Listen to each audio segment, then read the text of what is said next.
here. What I'm doing is I'm soaking it in a sink of warm water with some Dawn dish liquid, and I'm going to use a scrubbing sponge. I'm going to let it soak for about 10 minutes. And guys, the deer itself is made of plastic, so it's fine to submerge it in water. And once it's soaked for a few minutes, it's easy to take the sponge and just wash this glue and glitter right off.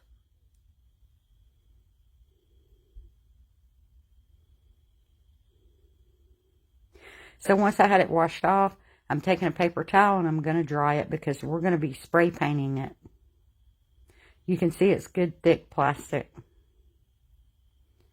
So here it is after I cleaned it. I'm going to be using some of the Rust-Oleum paint, and I'm going to paint the hooves and the antlers in black because I'm not going to be covering them.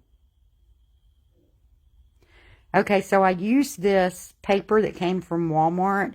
The package said gift wrap / craft paper, and that's what I'm going to be using to cover the deer. I'm also going to be using some Mod Podge and some Apple Barrel black matte paint.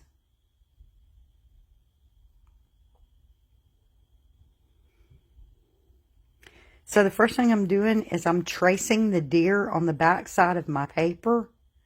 And you need to trace the deer from both sides if you're going to cover both sides. So here I'm getting ready to cut the deer out. But I did go back and trace the pencil marks with a black Sharpie so that I could see my marks better.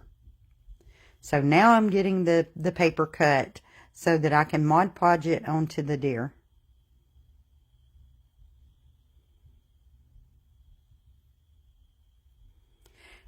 And once I had both pieces cut out and I got ready to do my Mod Podge, I decided to put the Mod Podge on the deer itself rather than the paper because I feel like it'll stay wet longer on this plastic.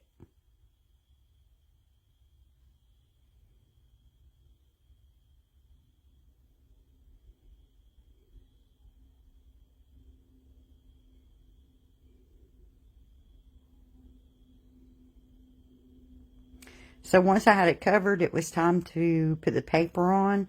And I tried to line the paper up the best that I could to keep from having any wrinkles.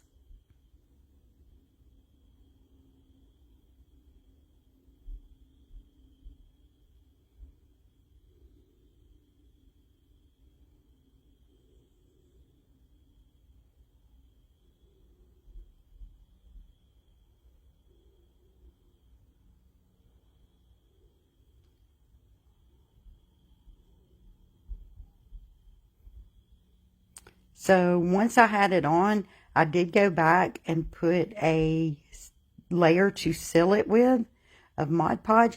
But if you can get by without doing this, I would suggest not doing it because it did cause some wrinkles when I put the Mod Podge on top.